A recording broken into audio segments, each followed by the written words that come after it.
Bismillahirrahmanirrahim.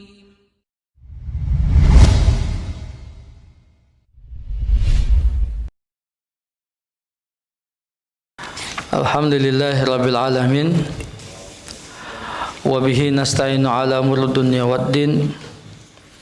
Asyhadu an la ilaha illallah wahdahu la syarikalah. Wa huwal malikul haqqul mubin. Wa asyhadu anna Muhammadan abdullahi wa rasuluh al-mabusu rahmatan lil alamin. Salawatullahi rabbi wa salamuhu wa barakatuhu alaihi wa ala alihi wa ashabihi ajma'in wa man tabi'ahum ihsanin ila yaumiddin. Ya ayyuhalladzina amanu taqullaha haqqa tuqatih wa la tamutunna illa wa antum muslimun.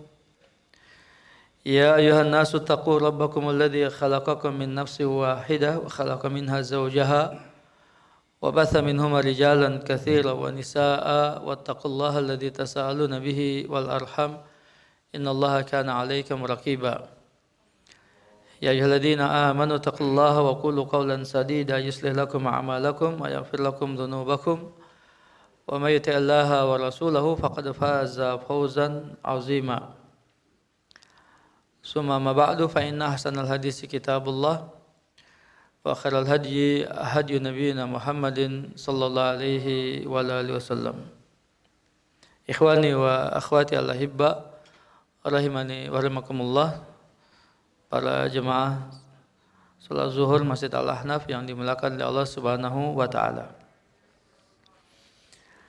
Alhamdulillah, segala puja dan puji bagi Allah Subhanahu wa taala, Rabb semesta alam, tak ada sekutu baginya, yang dengan rahmat kasih sayangnya Allah tidak henti-hentinya mencurahkan, melimpahkan berbagai karunia dan nikmatnya untuk kita, tidak terhingga, tidak terbilang. Wa in ta'uddu ni'matallahi la tuhsuha, jika kamu hendak menghitung-hitung nikmat Allah, kamu tidak sanggup untuk menghitungnya. Namun kita meyakini bahwa apa yang ada pada diri kita, nikmat hidup, nikmat sehat, nikmat waktu, nikmat kesempatan, nikmat harta, keluarga, pekerjaan, tempat tinggal, kendaraan, dan berbagai hal yang ada pada kita, wajib kita yakini bahwa semuanya merupakan anugerah pemberian dari Allah Subhanahu wa taala sebagai amanah yang wajib untuk kita jaga, untuk kita pelihara, dan selanjutnya kita menggunakan semua nikmat itu untuk sebesar-besarnya beribadah kepadanya Subhanahu wa taala. Itulah baru dikatakan puncak rasa syukur kita yang sebenarnya terhadap nikmat yang Allah berikan. Kemudian tidak lupa selawat dan salam semoga tetap dilimpahkan, diaturkan ke hariban baginda Nabi Muhammad sallallahu alaihi wa alihi wasallam serta keluarga beliau, sahabat beliau, dan umat beliau hingga akhir zaman. Para jemaah yang dimuliakan oleh Allah Subhanahu wa taala, kita langsung saja untuk melanjutkan pembahasan dan kajian kita di kitab Al-Isbah fi Bayan Manhajis Salaf fi Tarbiyat wal Islah karya Fadilat Syekh Dr. Abdullah bin Shalih Al-Utsaimin hafidhallahu taala. Kita langsung masuk ke kaidah yang ke-36. Beliau mengatakan wujubul i'tidal fil hukmi alal mukhalifin. Kewajiban untuk berlaku adil dalam berhukum atau memvonis terhadap orang-orang yang berbeda pandangan dengan kita. Para jemaah oleh Allah Subhanahu wa taala. Jadi ada dua kata kunci yang kita jadikan sebagai pembahasan kita, yaitu sikap yang adil dan perbedaan pandangan. Untuk keadilan sendiri, bahwa Allah Subhanahu wa taala adalah zat yang maha adil. Bahkan al-adl itu termasuk salah satu asmaul husna. Dan Allah disifati dengan zat yang maha adil, yang tidak pernah menzalimi ya seseorang pun juga sebagai makhluknya, dan hukum-hukum yang dia syariatkan, dia tetapkan, semuanya berdiri di atas keadilan. Bahkan ayat-ayat Al-Quran yang sekian banyaknya disifati oleh Allah Subhanahu wa ta'ala dengan sifat ini. Wa tammat kalimatu rabbika sidqa wa adla. Dan telah sempurna kalimat-kalimat Rabbmu yang penuh dengan kejujuran dan keadilan. Para ulama menerangkan bahwa as-sidq, kejujuran atau kebenaran, dalam ayat-ayatnya mencakup semua pengkabarannya, informasinya, pemberitahuannya. Ya, baik yang sudah terjadi, yang sedang terjadi, dan yang akan terjadi. Baik di alam nyata ataupun di alam gaib. Baik yang ada di kerajaannya di langit dan juga di bumi. Semua informasi yang ada dalam Al-Quranul ini ya berisi kejujuran, benar adanya. Sehingga para ulama mendefinisikan as-sidq, jujur itu adalah dengan muwafaqatu al-khabar lil waqi', kesesuaian antara pengkhabaran dengan kenyataan, realitas secara faktual tepat sesuai dengan itu, baru dikatakan jujur, ya, antara apa yang diinformasikan, disampaikan dengan kenyataan sebenarnya memang apa adanya, maka disebut dengan kejujuran. Dan bahkan kalau kita ingin meruntut hadis Nabi SAW dan merunutnya, bahwa kunci pertama masuk ke dalam surga adalah as-sidq, kejujuran. Ya, dan keimanan itu dibangun di atas kejujuran. Ya, sehingga al-iman itu ya secara akar katanya, maknanya berasal dari kata tasdik, pembenaran, membenarkan. Ya. Kalimat berasal dari akar kata as-sidq, itu tasdik, pembenaran. Sementara lawan daripada keimanan itu adalah kekufuran, berasal dari kata akar kata as-satru, menutupi, ya, kebohongan, kedustaan, ya, itu makna dasar dari kekafiran. Ya. Di hadis Nabi SAW, ya, hadis sahih Bukhari Muslim meriwayatkan dari Abu Hurairah radhiyallahu anhu, beliau SAW bersabda, "Alaikum bisidqi, fa inna sidqa yahdi ilal birr, fa innal birra yahdi ilal jannah. La zalur rajulu yasduqu wa yataharra sidq hatta yuktaba indallahi siddiqa. Iyyakum wal kadhib, fa innal kadhiba yahdi ilal fujur, wa innal fujura yahdi ilan nar.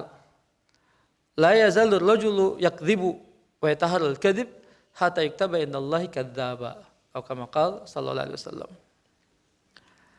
Wajib atas kalian untuk berlaku jujur. Karena kejujuran itu akan menghantarkan pada perbuatan yang baik, kebajikan-kebajikan. Dan kebajikan-kebajikan itu, amal saleh itu akan menghantarkan kepada surganya Allah Subhanahu wa ta'ala. Selalu seorang berlaku jujur dan terus memperhatikan kejujuran hingga dicatat di sisi Allah sebagai seorang yang jujur. Orang yang jujur ini derajatnya satu derajat saya di bawah para nabi dan rasul. Alladzina yu'minuna billahi wa rasulihi fa ulaika ma'al ladzina an'ama Allahu 'alaihim minan nabiyyin was-siddiqin wasyuhada was-salihin wa hasuna ulaika rafiqa. Dan orang-orang yang beriman kepada Allah dan Rasulnya, mereka bersama orang-orang yang diberi nikmat oleh Allah Subhanahu wa ta'ala. Dari kalangan para nabi dan rasul. Wa may yuti'illaha war rasula fa ulaika ma'al ladzina an'ama Allahu 'alaihim. Orang-orang yang mentaati Allah dan Rasulnya, mereka bersama orang-orang yang diberi nikmat oleh Allah Subhanahu wa ta'ala pada mereka. Minan nabiyyin was-siddiqin wasyuhada wassalihin. Wa hasuna ulaika rafiqa. Yaitu para nabi, orang-orang yang jujur, lalu orang-orang yang mati syahid, dan orang-orang yang saleh. Mereka lah sebaik-baik teman dekat. Sebaliknya, Nabi mengatakan, jauhi, tinggalkan oleh kalian al-kadhib, kedustaan, kebohongan. Ya. Karena kedustaan dan kebohongan itu akan mengantarkan seorang kepada perbuatan jelek, kemaksiatan, ya. Al-fujur, keburukan, kejelekan, kemaksiatan. Dan semuanya itu akan mengantarkan kepada nerakanya Allah Subhanahu wa ta'ala. Seseorang selalu berdusta, berbohong, dan dalam banyak kesempatan mencari cara untuk berbohong, berdusta, sehingga dicatat di sisi Allah sebagai pendusta. Gitu. Sebagai pendusta. Ya. Dan pendusta pertama sudah barang tentu iblis, laknatullahi alaih. Ya. Dari kalangan jin. Lalu dari kalangan manusia, Dajjal. Sehingga disebut dengan Dajjal, artinya adalah kadzdzab. Ya. Dan orang-orang yang berdusta akan bersama dengan mereka.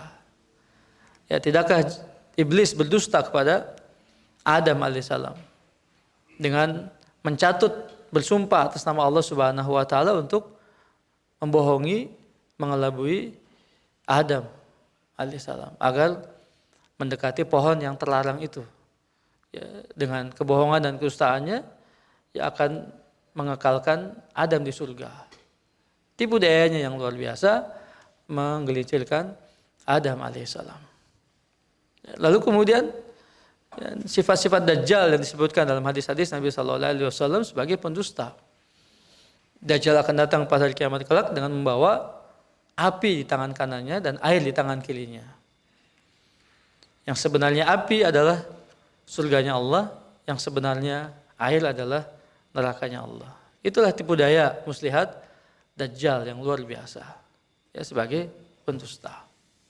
Jadi keadilan ini, ya, artinya adalah kesesuaian antara informasi yang disampaikan atau tadi disebutkan di sifat ayat-ayat Allah Subhanahu wa taala, wa tamat kalimatur rabbika sidqa wa adla. Ya, itulah tadi asid, kejujuran, sementara sifat kedua adalah al-adl, yaitu keadilan. Para ulama mengatakan keadilan yang dalam ayat-ayat Allah berlaku terhadap atau dalam aspek hukum-hukum yang ditetapkannya, syariat yang ditetapkan Allah Subhanahu wa ta'ala, semua berisi keadilan. Definisi adil ya banyak dalam terma dan konteks di ayat-ayat Al-Quranul Karim. Ya, adil artinya adalah seimbang. Ya, adil artinya adalah bagian yang sama antara dua sisi. Ya, adil artinya adalah persamaan hak. Ya. Dan adil juga maknanya artinya adalah menempatkan sesuatu pada tempatnya. Dan adil juga maknanya adalah memberikan setiap pihak sesuai dengan haknya. Nah, semua ya, berputar makna adil, ya, keadilan. Ya. Artinya apa keadilan ini? Ya, timbangannya adalah kebenaran itu sendiri. Ya, sikap yang adil itu timbangannya adalah kebenaran itu sendiri. Allah Subhanahu wa taala berfirman di surat Al-Maidah ayat yang ke-8. A'udzubillahi minasyaitonirrajim. Ya ayyuhalladzina amanu kunu qawwamina lillahi syuhada'a bil qist. Wa la yajrimannakum syana'anu qaumin 'ala alla ta'dilu. A'dilu wa aqrabu littaqwa wattaqullaha innallaha khabirun bima ta'malun. Ya. Surat Al-Maidah ayat yang ke-8. Artinya Wahai orang-orang yang beriman, jadilah kamu sebagai penegak keadilan karena Allah. Qawwamina lillahi syuhada'a bil qist. Penegak keadilan karena Allah. Menjadi saksi dengan adil. Ya. Dan janganlah kebencianmu terhadap satu kaum, baik secara individu atau juga secara kolektif, mendorong kamu untuk berlaku tidak adil. Berlaku adillah, karena adil itu lebih dekat kepada takwa. Dan bertakwalah kepada Allah, sungguh Allah Maha teliti terhadap apa yang kamu kerjakan. Sejatinya takwa itu artinya adalah adil. Yang tadi disebutkan, menempatkan sesuatu pada tempatnya. Dan takwa artinya adalah melaksanakan perintah Allah dan menjauhi larangannya. Larangan perintah itu dilaksanakan, berarti pada tempatnya. Larangan itu dijauhi, berarti pada tempatnya. Jika dibalik, maka dia berlaku zalim, tidak adil. Sebagai lawan daripada keadilan adalah kezaliman. Lalu kenapa syirik itu disebut sebagai kezaliman yang sangat besar? Inna syirka la zulmun azim. Karena tadi menempatkan sesuatu tidak pada tempatnya, zalim itu. Ya. Dan sebesar-besar kezaliman adalah syirik. Kenapa? Karena ibadah yang seharusnya ditempatkan, diberikan kepada Allah, dia berikan kepada selain Allah Subhanahu wa taala. Jadilah dia kezaliman yang sangat besar. Ya. Berarti apa? Kalau dikatakan syirik adalah kezaliman, maka tauhid adalah keadilan. Kan begitu? Ya. Kalau takwa dikatakan juga artinya adil, ya, maka kekufuran, ya, dia adalah kezaliman. Ya, dan begitu seterusnya. Karena lawan daripada adil adalah zalim. Dan Allah Subhanahu wa taala, ya, tidaklah disifati sebagai zalim. Ya. Wa mallahu bizallamil lil ibad. Tidaklah Allah menzalimi hamba-hambanya. Ya, maka ketika Allah memberikan balasan pahala yang berlipat ganda dari satu kebaikan, lalu memberikan balasan dosa yang setara dengan dosa itu sendiri, itu keadilan Allah Subhanahu wa taala dan juga keutamaan kasih sayang Allah Subhanahu wa taala. Allah sudah berlaku adil. Wa may ya'mal mithqala dzarratin khairan yarah, adil. Wa may ya'mal mithqala dzarratin syarran yarah. Sehingga Ibnu Abbas mengatakan ayat yang paling adil dalam Al-Qur'an ya itu. Wa may ya'mal mithqala dzarratin khairan yarah wa may ya'mal mithqala dzarratin syarran yarah. Ayat yang paling adil, adil ayat fil Qur'anil Karim itu ayatnya. Ya. Dan Allah tambahkan lagi untuk setiap kebaikan dengan pahala yang berlipat ganda. Ya. Jadi di ayat ini Al-Maidah ayat ke-8, meskipun ya kita tidak suka pada seseorang, benci kepada seseorang misalnya ya, dengan berbagai sebab misalnya, ya janganlah kita berlaku zalim terhadapnya. Tidak boleh kita berlaku ya zalim terhadapnya. Tetap mesti harus adil ya kepadanya. Begitu. Ya, meskipun dia non muslim misalnya, di luar dari kalangan kita. Kenapa? Karena tadi sekali lagi dasar pijakannya adalah kebenaran. Ya, kebenaran ya. Tanpa melihat ya ada di mana kebenaran itu, tanpa dilihat milik siapa kebenaran itu. Yang hak wal hak. Karena kalau tidak demikian berarti kita telah menodai kebenaran itu sendiri. Maka kita lihat banyak kasus-kasus perselisihan terjadi antara muslim dengan non-muslim, justru yang menang adalah non-muslim, yang benar adalah non-muslim. Kenapa? Karena kebenaran ada di pihak dia. Kebenaran ada di pihak dia. Telah banyak Nabi SAW di Madinah yang menetapkan keputusan itu justru memenangkan ya, seorang Yahudi dan mengalahkan si muslim. Ya, kenapa demikian? Karena kenyataannya kebenaran ada di pihak dia. Kebenaran ada di pihaknya. Begitu. Sementara si muslim ini ya dengan berbagai karakternya, dengan berbagai sifatnya, dengan berbagai ketidakbaikannya misalnya dan sebagainya, ya memanipulasi kebenaran yang ada. Ya sekali lagi sikap keadilan itu didasari oleh kesesuaian dengan al-haq, kebenaran, ya dalam syariat, ya dalam pandangan syariat. Baik. Kemudian terkait dengan masalah al-ikhtilaf. Perbedaan pandangan, ya. Karena nasu ummatan wahidah, manusia itu dulu ya satu umat, fakhtalafu, lalu mereka berselisih.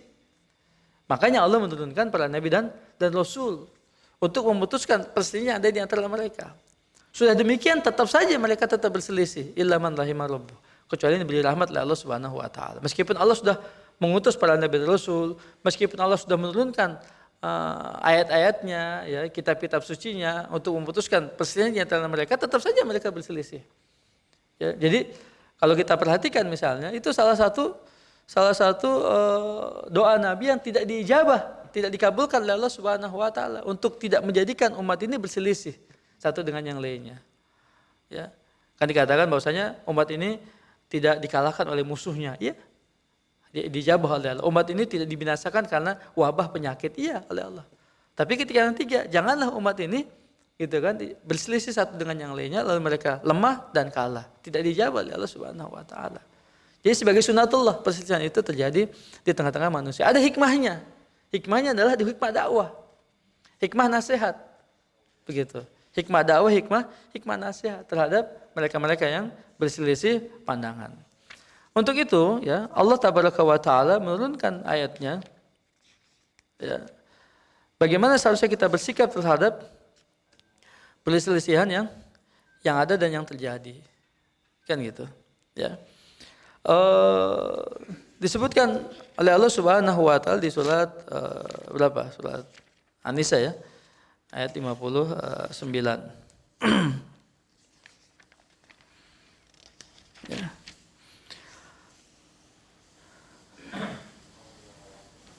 58 dan 59. Surat An-Nisa ayat 58 dan 59. A'udzubillahi minasyaitonir rajim. Innallaha ya'murukum an tu'addul amanati ila ahliha. Wa idza hakamtum bainan nas an tahkumu bil adl. Innallaha ni'ma ya'idzukum bih. Innallaha kana sami'an basira. Ya ayyuhalladzina amanu ati Allah wa ati Rasul wa ulil amri minkum. Fa in tanaza'tum fi syai'in farudduhu ila Allah wa Rasul. In kuntum tu'minuna billahi wal yawmil akhir. Dzalika khairu wa ahsanu ta'wila. Artinya, sungguh Allah menyuruhmu, memerintahkan kepadamu untuk menyampaikan amanat kepada yang berhak menerimanya. Innallaha ya'murukum an tu'addul amanati ila ahliha. Maka hukumnya wajib ini, karena ini perintah Allah. Menyampaikan amanat kepada ahlinya, kepada pemiliknya, kepada yang berhak, ya, terhadap amanat itu. Hukumnya wajib, karena Allah yang perintahkan. Lalu amanat itu apa? Amanat itu ada 3 katanya. Para ulama mengatakan demikian. Amanat yang berupa perkataan, amanat yang berupa pekerjaan, dan amanat yang berupa harta benda. Gitu. Amanat, ya, berupa 3 aspek tadi, ya. Ya, kategori. Amanat yang berupa perkataan. Misalnya menyampaikan salam, ada amanat nih, salam misalnya. Ya. Kemudian amanat yang berupa pekerjaan. Jadi mengerjakan sesuatu dikerjakan. Itu amanat. Ya, seperti kita misalnya di sini sebagai pegawai, sebagai karyawan, ya, kita mohon maaf digaji, ya, akhir bulan sekian, pekerjaan kita sudah ditentukan begini, itu dikerjakan dengan amanatnya. Ya.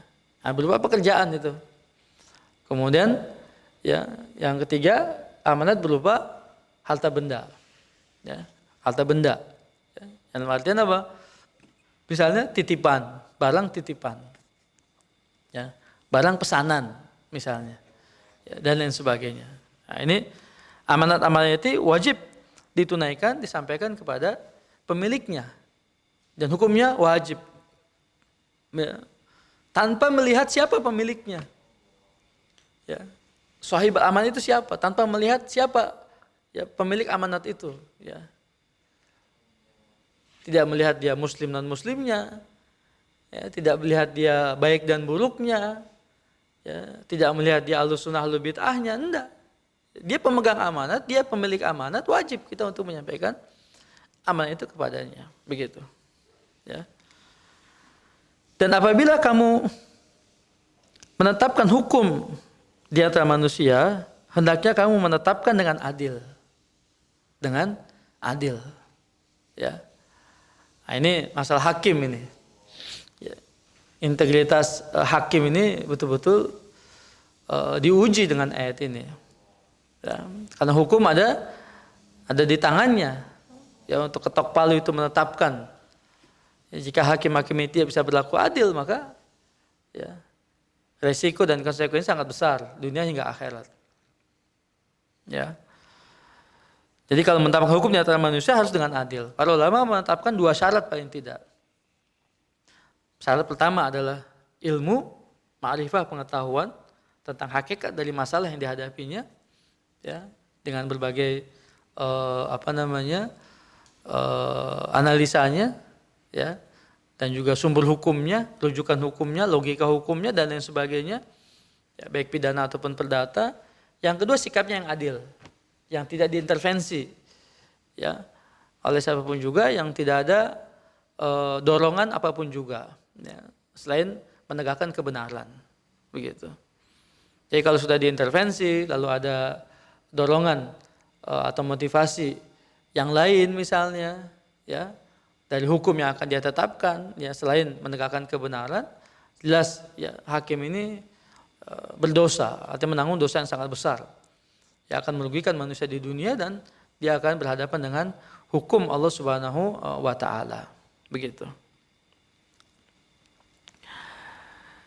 Sungguh Allah sebaik-baik pemberi pengajaran kepadamu, dan sungguh Allah Maha mendengar lagi Maha melihat. Lalu ayat yang berikutnya Allah mengatakan, ya ayyuhalladzina amanu atiillaha wa atiiur rasul. Wahai orang yang beriman, taatlah kepada Allah dan taatlah kepada Rasul. 2 kali diulangi kalimat taatlah, atiu. Atiillaha wa atiiur rasul. Jadi hukumnya wajib nih, karena diperintahkan untuk taat pada Allah dan Rasulnya. Dan sifat ketaatan kepada Allah dan Rasulnya sifat mutlak, taatan secara mutlak, tanpa riset, tanpa tawar menawar. Ya. Kenapa demikian? Karena Allah dan Rasulnya sudah pasti, dan kita meyakini itu tidaklah memerintahkan kecuali yang baik, yang benar, yang baik, dan tidaklah melarang kecuali dari yang jelek dan yang salah. Begitu. Itu sudah pasti, dan keyakinan kita mesti demikian. Allah dan Rasulnya tidaklah memerintahkan kecuali yang baik dan tidaklah melarang kecuali dari yang jelek. Begitu. Sehingga ketaatan kepada Allah dan Rasulnya mutlak.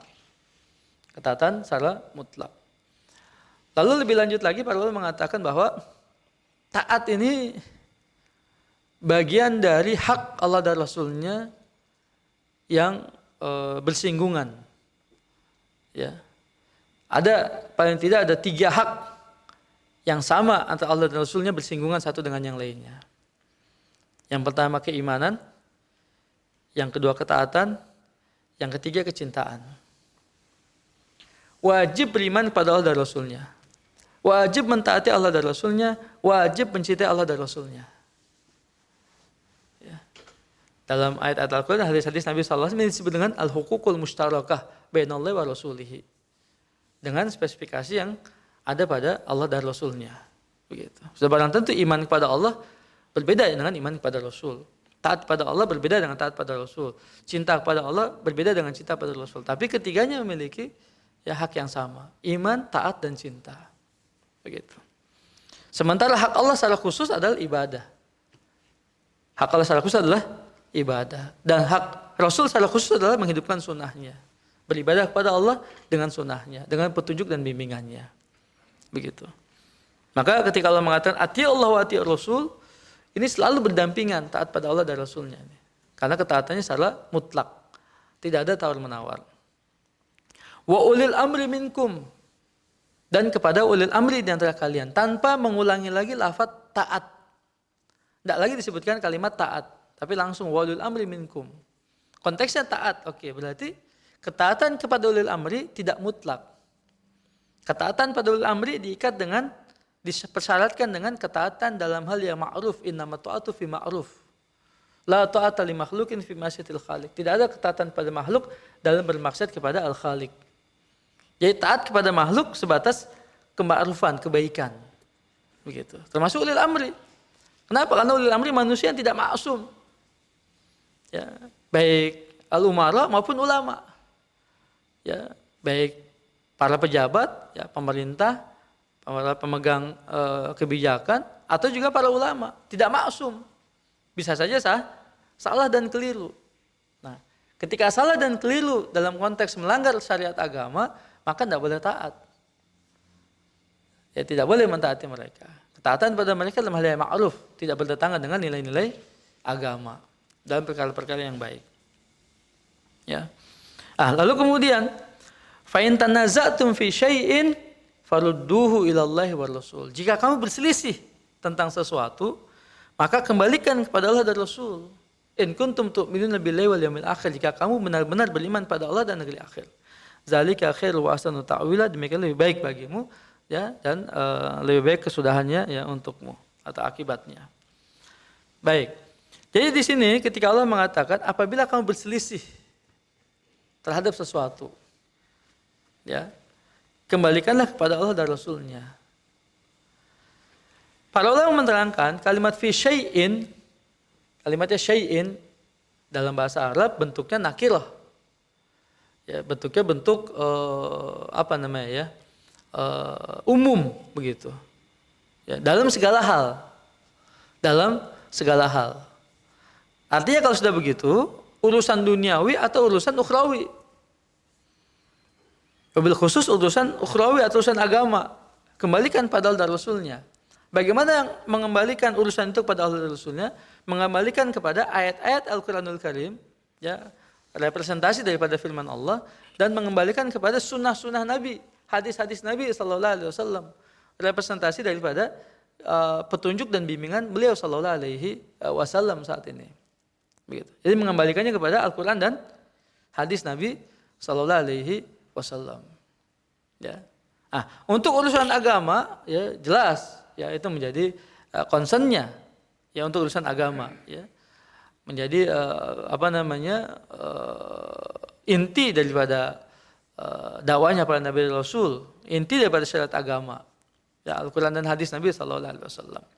Sementara mengembalikan urusan duniawi kepada Allah dan Rasulnya, di sana ada rambu-rambunya, ada batasan-batasannya. Misalnya yang halal dan yang haram. Ya, berarti kan mengembalikan itu dengan kepada batasannya. Oh ini halal, oh ini haram. Meskipun urusannya urusan duniawi. Ya, tapi ada rambu-rambunya di sana. Antara yang halal dan yang haram. Misalnya, antara yang thayyibat dengan yang khaba'is. Yang baik dengan yang keji. Ya. Ada rambu-rambu secara umum. Begitu. Misalnya tidak boleh membinasakan diri, wala tulqu bi aidikum ila tahluka, jangan kamu lemparkan dirimu ke dalam kebinasaan, kehancuran. Ya, atau misalnya wala tubadil tabdila innal mubadilina kanu ikhwana syayatin, jangan kamu berlaku boros. Sesungguhnya orang-orang yang boros itu adalah teman-teman syaitan. Kulu washrabu wala tusrifu, makanlah minumnya jangan berlebih-lebihan. Ya kalimat jangan berlebih-lebihan misalnya. Kan gitu. Wa idza anfaqu lam yaqtulu wa lam yusrifu wa kana baina dzalika qawama. Jika dia membelanjakan hartanya, ya tidak pelit dan juga tidak berfoya-foya, tapi pertengahan di antara keduanya. Ini kaidah-kaidah yang umum, begitu. Ya, dapat diterapkan dalam berbagai urusan, termasuk urusan duniawi. Jadi tidak salah ketika misalnya dikatakan Al-Quran dan hadis itu juga mengurus urusan duniawi, ya tidak salah. Begitu. Kenapa? Karena di sana ada juga kaidah-kaidah secara umum. Ya, adapun ya yang kaidah-kaidah khususnya terkait dengan persoalan khusus misalnya, ya secara spesifik dari urusan duniawi ada pakarnya, ada ahlinya. Ya, dan tidak mungkin nanti keahlian dan kepakaran itu, ilmu pengetahuan itu akan bertentangan dengan nilai-nilai Al-Quran dan hadis Nabi Sallallahu Alaihi Wasallam. Ya, tidak akan bertentangan dengan itu. Gitu. Ya. Nah sehingga tidak salah juga ketika Imam Syafi'i ditanya apakah di Al-Quran itu segala sesuatunya ada atau disebutkan. Iya, kata Imam Syafi'i. Tidak ada satu pun juga yang nggak ada dalam Al-Quran. Ada semuanya. Lalu ditanya Imam Syafi'i, coba ayat mana yang menunjukkan tentang bagaimana membuat sebuah roti? Begitu. Ayat yang menunjukkan tentang bagaimana membuat roti. Imam Syafi'i ditanya tentang roti di Al-Quran. Ya, tapi dengan kecerdasannya Imam Syafi'i mengatakan apa katanya? Ada ini ayatnya, surat Al-Anbiya itu. Fas'alu ahla dzikri in kuntum la ta'lamun. Tanyakan kepada ahlinya, pakarnya. Gitu kan? Jika kamu tidak mengetahui, panggil tukang roti sini, tukang roti. Coba jelaskan gimana kamu bikin roti ini. berapa takaran tepungnya, berapa gulanya, berapa airnya, bagaimana mencampurnya misalnya. Bagaimana mengadonnya, rasanya segala macamnya. Nih sini ahlinya. Ya kan? Kan gitu.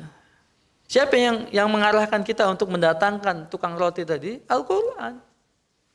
Dan kiaskan segala hal ya dengan membawa ahlinya, pakarnya di bidang itu.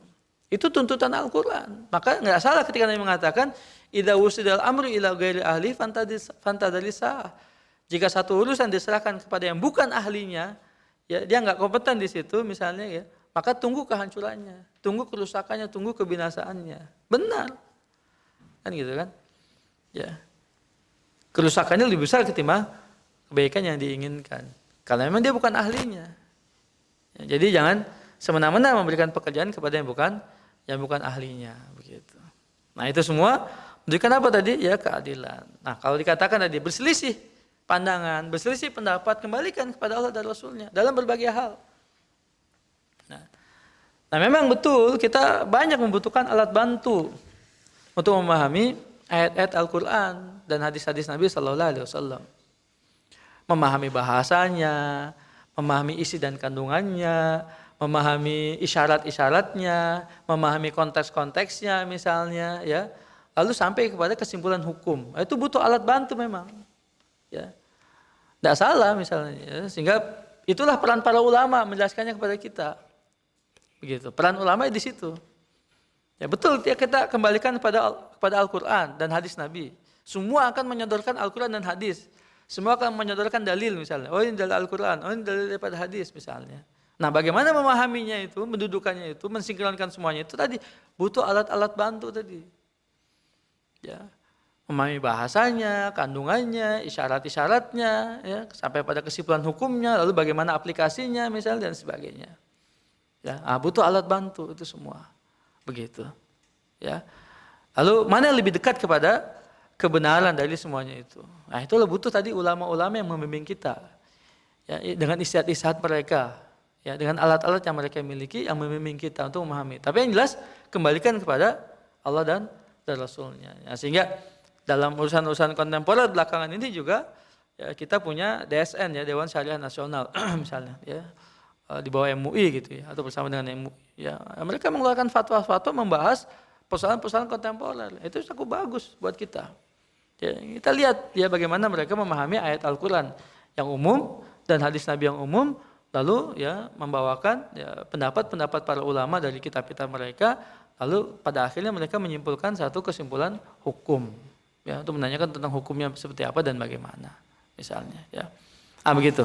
Jadi meskipun demikian, ya hasil akhirnya tetap tidak sama, misalnya, tetap berbeda, misalnya saling menghormati satu dengan yang lain, saling menghormati satu dengan yang lain, begitu.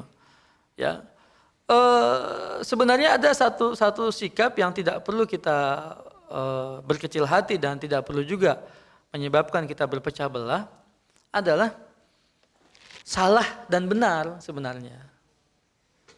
Salah dan benar. Ya, bukan iman dan kafir gitu sebenarnya ya. Karena wajar kesalahan kebenaran itu satu hal yang wajar pada diri seseorang. Sebagai manusia, yukhti wa yusib. Dia bisa salah, dia bisa benar. Itu manusia. Porsi salah dan benarnya sama. Manusia itu. Kata Imam Malik, innama ana bashar, ukhti wa usib. Ya, aku adalah manusia, kata Imam Malik. Ya, boleh jadi aku juga benar, boleh jadi aku juga salah, katanya. Man wafaqa qawli al-kitab wa sunnah fakhudhu.